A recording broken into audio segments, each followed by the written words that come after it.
Numa segunda-feira de março, todas as mulheres da cidade amanheceram grávidas. A frase é do conto Botão de Rosa, do escritor Murilo Rubião. A narrativa conta a história de um homem acusado de engravidar todas as mulheres ao mesmo tempo. Esse era o cara. Sabe onde ele vai parar? No banco dos réus. Para esta conversa participam do programa o doutor e professor em letras Atílio Bergamini e o professor do programa de pós-graduação em ciências criminais da PUC, Auri Lopes Júnior.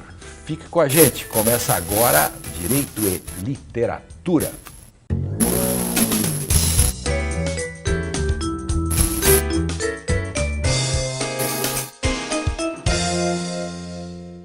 Olá, no Direito e Literatura de hoje, que tem o apoio do programa de pós-graduação em Direito da Unicinos, vamos conversar sobre o conto Botão de Rosa, do escritor Murilo Rubião.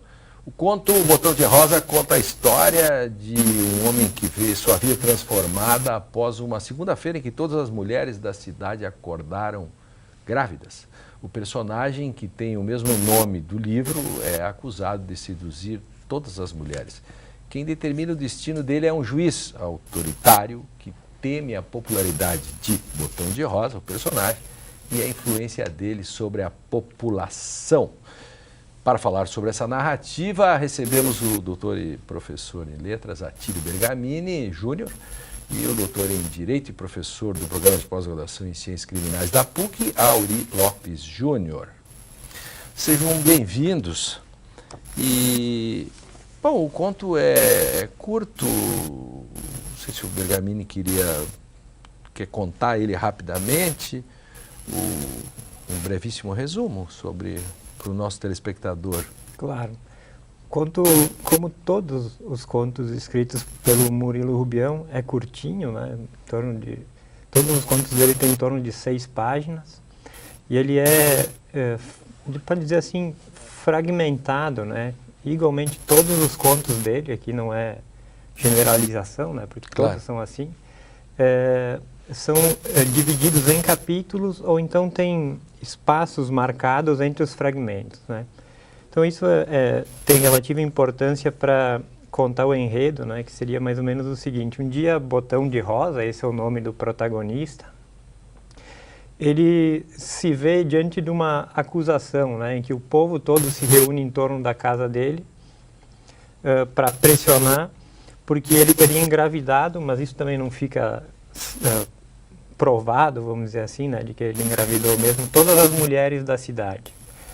Diante desse crime, ele é conduzido à justiça, né, justiça entre aspas aqui, né, preciso salientar, e então julgado e condenado à morte, né, depois que o advogado dele, com quem o ponto de vista narrativo é mesclado, né, ora fica o ponto de vista, vamos dizer assim, na cabeça do Botão de Rosa, ora ele se objetiva o ponto de vista e só conta diálogos, né, que se passam entre aqueles que acusam o Botão de Rosa ele mesmo e assim por diante, ora o ponto de vista vai para a cabeça do advogado, do protagonista, que então, um pouco antes da conclusão do conto, abre mão, né, por assim dizer, da defesa do seu consulente, em troca de uma rendosa banca, né, de advogados. E aí, vende o cliente dele, no fundo. Vende o cliente, se pode dizer assim. Talvez o Auri possa dizer melhor sobre isso, mas tem uma questão de indiferenciação entre o campo jurídico e econômico aí, né? Uhum. Dado que o juiz é ao mesmo tempo o dono da cidade, vamos dizer. E aí, Auri, a metáfora do Rubião é uma metáfora do autoritarismo e do inquisitivismo, tudo isso dá para juntar, né? Sinceramente, eu li esse conto, queria te agradecer pelo convite, por mais uma vez contribuir para diminuir a minha ignorância, né? Porque, e não só a minha, mas de todos que nos ouvem, mas especialmente porque eu leio, sempre seleciono alguns textos fantásticos. Esse aqui foi um texto, eu não conhecia o Murilo Rubião, confesso a minha ignorância, fui atrás, me apaixonei, descobri inclusive o site de uma fundação dele, onde conta que ele era um mineiro, enfim, ele se formou em Direito, ele foi jornalista. Eu acho que essas duas esferas de conhecimento dele contribuem para a escrita, ele mescla conhecimento jurídico ali O jornalista que escreve de forma rápida, direta, 7, 8 páginas, 6 páginas. O estilo dele é muito claro, muito direto, muito jornalístico mesmo. E ele se beneficia muito dessa literatura fantástica, da fantasia, que é muito inteligente. Eu li algumas pessoas, alguns cronistas dele, críticos falando de que ele não conheceria Kafka, mas o estilo é kafkaniano. Bom, eu não vou entrar na discussão se ele conhecia ou não, mas o estilo é muito interessante e muito próximo, porque ele vai usar o quê? Este absurdo.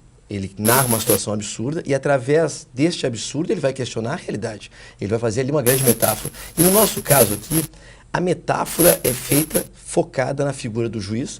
Um juiz que é a peça central em toda a engrenagem, que na dimensão do direito nós colocaríamos aqui como a jurisdição, como centro de tudo. Ele vai colocar isso muito bem. O juiz que é o dono da cidade, o juiz que manda o recado para ele, não abandona a defesa. O juiz que muda a própria acusação, porque ele começa, num primeiro momento, suspeito de um crime de estupro, de adultério, nem estupro, de adultério, de ter engravidado todas as mulheres, até ele fala, seria uma cidade de cornos, então. Né?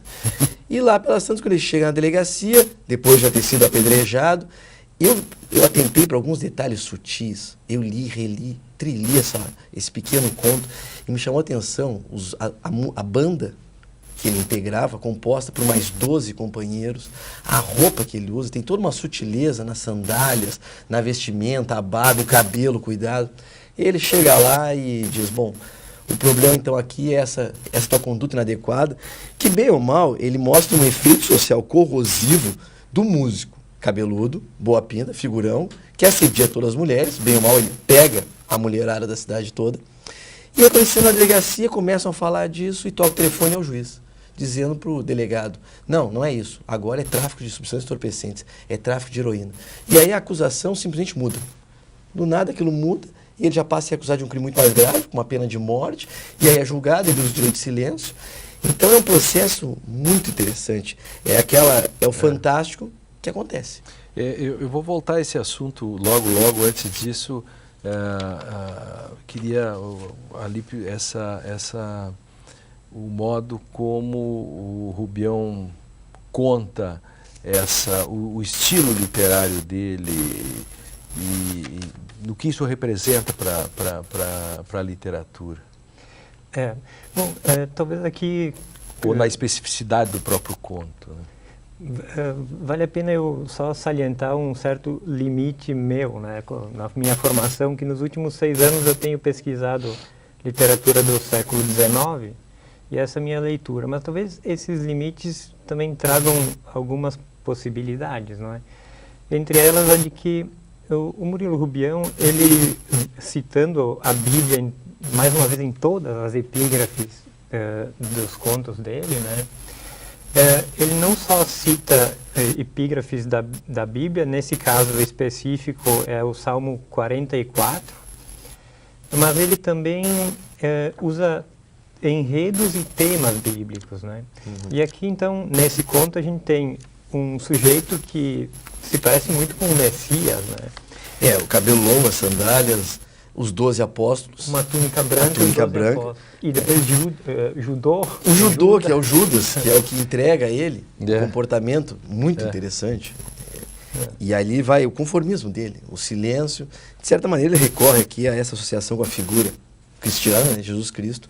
E principalmente, para nós, demonstra claramente que esse binômio crime e pecado nunca foi superado. De novo, essa questão do direito se aproximando.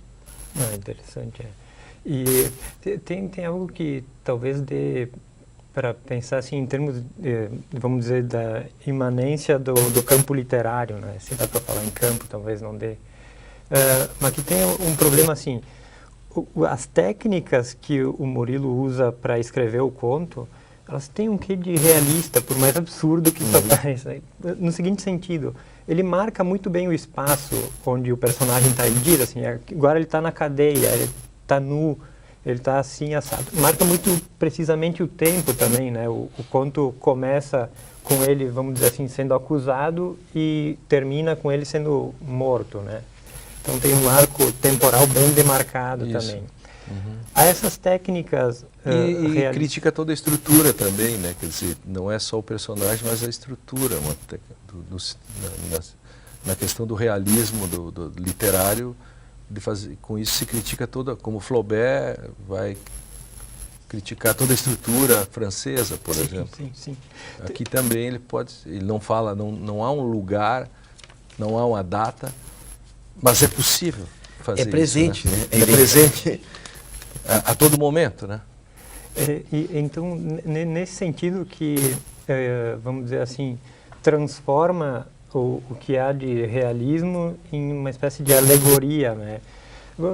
Pode pensar numa estrutura bíblica de enredo que é traduzida para o mundo contemporâneo, né? Que a gente fala em quase todos, estou falando todos os contos dele o tempo inteiro, né? Aqui eu vou falar quase todos os contos.